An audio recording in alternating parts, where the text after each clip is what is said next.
Trouver des clients quand on est freelance en 2024, est-ce que c'est plus dur qu'avant? Malheureusement, oui. Pour ça, il y a deux raisons principales. La première, c'est la concurrence. Elle est de deux formes. La première, c'est les autres freelances, parce qu'en fait, depuis le Covid, il y a eu une énorme augmentation du nombre de freelances qui existent en France. Et puis la deuxième, c'est les outils qui peuvent faire votre boulot à votre place.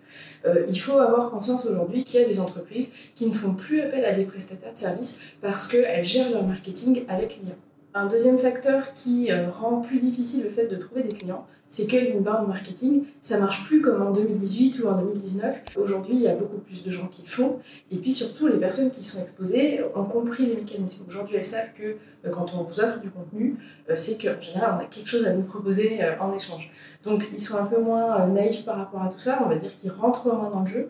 Et puis, tout ça fait que l'inbound marketing ne suffit plus. Proposer du contenu, à moins d'avoir une énorme communauté, n'est pas suffisant en général pour trouver des clients.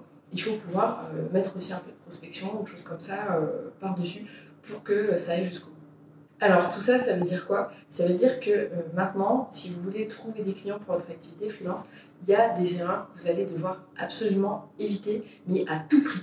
Aujourd'hui, on va parler des 5 erreurs les plus courantes chez les freelances quand ils essayent de trouver des clients. Si vous ne voulez pas devoir chercher un CDI pour payer votre loyer à la fin du mois, restez bien jusqu'à la fin, je vais vous offrir quelque chose pour vous aider dans votre prospection. Être trop généraliste, c'est vraiment une erreur qui est hyper fréquente et aujourd'hui, avec la concurrence qu'il y a, ça devient vraiment essentiel de se démarquer. Alors c'est valable à la fois sur la largeur de votre offre, donc le nombre de services différents que vous pouvez proposer, mais aussi sur le marché auquel vous vous adressez. C'est quelque chose que j'observe chez les personnes que j'accompagne. Quand on simplifie son offre ou qu'on affine son positionnement, il y a plusieurs choses qui deviennent tout de suite beaucoup plus faciles. Alors, la première chose, c'est comment est-ce qu'on formalise son offre et comment est-ce qu'on formalise son prix. Ça devient plus facile. C'est plus facile aussi de faire marcher le bouche à oreille, de convaincre les prospects. Et aussi, parce que ça c'est une grande difficulté, c'est plus facile de savoir qui on va prospecter et qu'est-ce qu'on va leur dire. On y reviendra dans la 5e erreur. C'est embêtant de ne pas savoir mettre en valeur votre offre. Moi, je vois encore beaucoup de freelances qui, quand on leur demande un prix, se contentent de balancer un devis. Alors, c'est quoi le problème des devis? C'est que le prospect, il n'a pas juste besoin de savoir quel est le prix que vous lui proposez. Il a aussi besoin de comprendre ce que vous allez faire, quel va être le planning, qu'est-ce que ça va lui apporter, comment ça va se passer. Il a besoin d'être rassuré, de comprendre quelles sont vos compétences, savoir sur quoi vous avez déjà travaillé. Surtout, il a besoin de comprendre ce que va lui apporter votre travail. Et évidemment, un devis, il ne lui permet pas du tout de voir tout ça. Alors, vous devez faire un vrai effort pour mettre en valeur votre offre et pour mettre en valeur votre prix. Parce que, n'oubliez pas, vous n'êtes certainement pas le seul freelance, ou même il y a peut-être des agences, que le prospect a contacté. Donc vous êtes en concurrence, vous avez vraiment besoin de faire en sorte qu'il ait envie de vous choisir vous. Pour ça, envoyez pas un devis, envoyez une vraie proposition commerciale. Si vous ne savez pas quoi mettre dedans, je vais vous mettre un lien juste en dessous de la vidéo qui vous permettra de télécharger mon template de proposition commerciale. C'est gratuit, vous téléchargez, puis vous n'aurez plus qu'à le personnaliser pour pouvoir l'envoyer à vos prochains prospects. Il vous fera vraiment gagner du temps et vous verrez qu'il vous fera aussi augmenter votre taux de conversion. Franchement, en 2024, si on veut chercher des clients pour son activité freelance, de ne pas être actif sur LinkedIn, c'est criminel. Qu'est-ce que ça veut dire actif? Ça veut dire que votre profil est bien rempli, que vous postez régulièrement, mais aussi que vous avez des interactions avec les posts d'autres personnes. Alors, à quoi ça sert? Déjà, quand quelqu'un vous cherche sur Google, même si on ne parle pas de LinkedIn, quand quelqu'un vous tape votre prénom et votre nom sur Google, votre profil LinkedIn va probablement ressortir dans les premiers résultats. Donc, ça veut dire que ce qu'on va y trouver, c'est ce qui va contribuer à l'image qu'aura de vous le prospect. Ensuite, pour ce qui concerne vos posts, ils vont vous permettre plusieurs choses. Ils vont vous permettre d'élargir votre réseau, parce que plus de gens vont vous découvrir. Ils vont vous permettre aussi de travailler votre personal branding et de détecter des signaux de prospects potentiels, parce qu'un tel a commenté mon post, peut-être que ça pourrait l'intéresser que je lui propose mes services, par exemple. Et puis, quand on commente les posts des autres, là aussi, ça a plusieurs avantages. Ça va vous permettre qu'eux aussi soient actifs sur les vôtres, donc ils donnent plus de visibilité à vos posts. Ça vous fait connaître de leur audience. Et puis, ça va aussi vous donner des idées de posts, ça va alimenter votre stratégie de contenu à vous. Donc voilà, pas d'excuses, si vous n'avez pas commencé à publier sur LinkedIn ou à interagir sur les posts des autres, faites-le. Et si vous le faites déjà, ce que je vous conseille, c'est d'essayer d'augmenter votre SSI, votre Social Selling Index. Plus votre note est bonne, plus ça veut dire que vous êtes actif sur LinkedIn. Donc D'avoir cette note, ça peut être une petite motivation. Je vous mets sous la vidéo le lien qui vous permet de connaître votre SSI. Alors moi, je suis freelance depuis 9 ans, mais j'ai aussi plusieurs fois été dans la posture du prospect. Par exemple, une fois, quelqu'un qui m'avait prospecté pour des services liés à de la formation. Ça ne m'intéressait pas sur le moment, mais plusieurs mois après, je m'en suis rappelée et je lui ai répondu en disant que j'étais à présent intéressée par ces services et j'ai jamais eu de nouvelles. Voilà. J'ai aussi été une fois en contact avec quelqu'un avec qui j'ai échangé sur LinkedIn et quand je lui dis ça m'intéresse de travailler avec toi, elle me dit ok, il faut que tu m'envoies ta demande par mail. Alors que on était déjà en discussion sur la messagerie LinkedIn, on aurait pu continuer comme ça. Et j'ai quand même dit ok, je vais lui envoyer un mail. Et le mail m'est revenu en erreur parce que cette personne-là, elle avait dû faire une faute de frappe quand elle m'a donné son mail.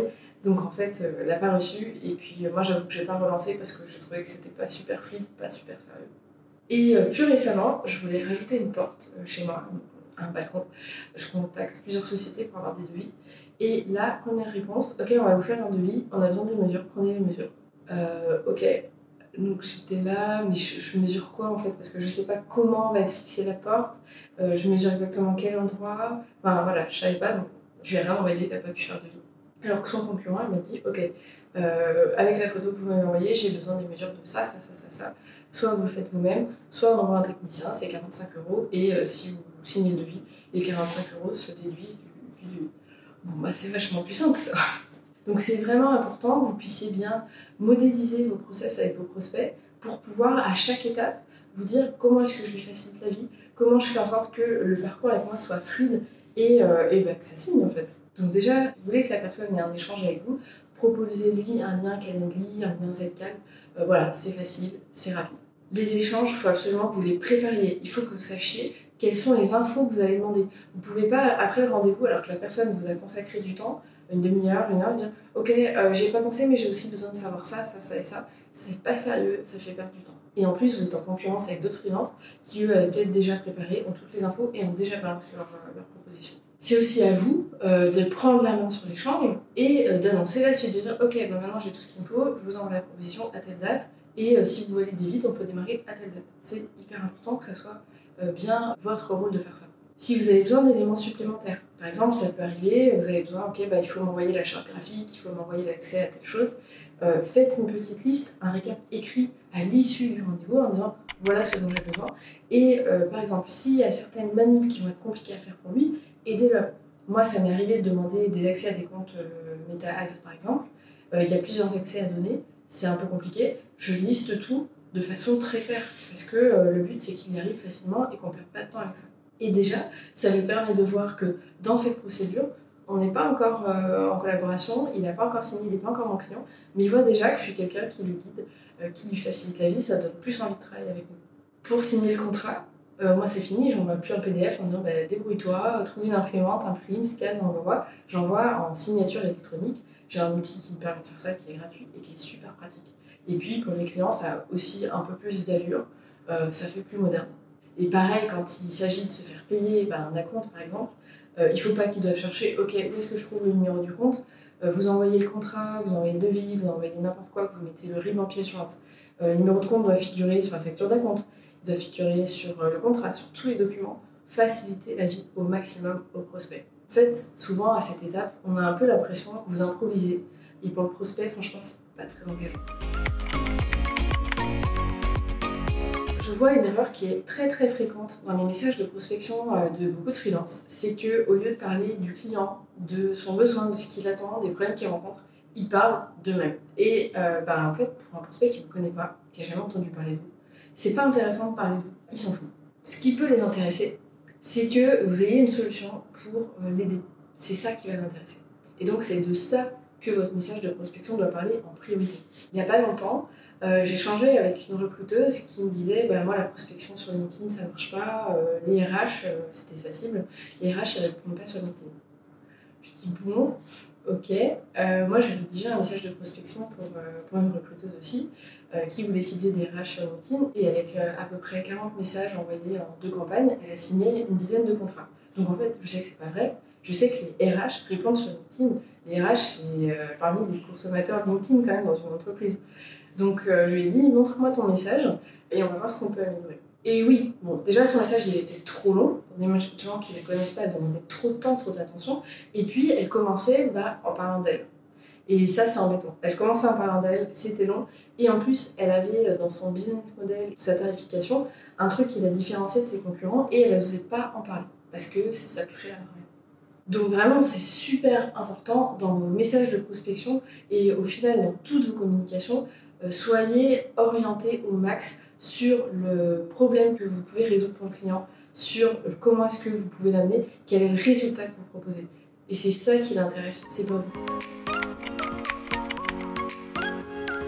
Je vous ai dit que j'allais vous offrir quelque chose pour améliorer votre prospection. Et je sais que l'une des choses les plus difficiles quand on prospecte, c'est d'écrire des bons messages. Alors tout simplement, je vais vous aider à écrire le vôtre. Alors comment faire pour ça? Vous allez m'envoyer un mail à marion@super-freelance.com, l'adresse s'affiche juste ici, et vous mettez en objet aide-moi à améliorer mes messages de prospection.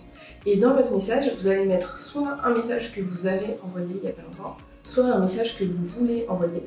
Et moi, je vous fais un feedback par écrit pour vous aider à améliorer votre message, pour que les prospects aient plus envie de vous répondre, que leur attention soit davantage attirée par le début de vos messages. Voilà, alors en évitant ces 5 erreurs et avec mon aide pour vos messages de prospection, ça devrait aller beaucoup mieux pour trouver vos prochains clients en 2024, en 2025 et même pour la suite. Pensez à vous abonner à la chaîne, je vais recommencer à publier 2 vidéos tous les mois et je vous dis à très vite.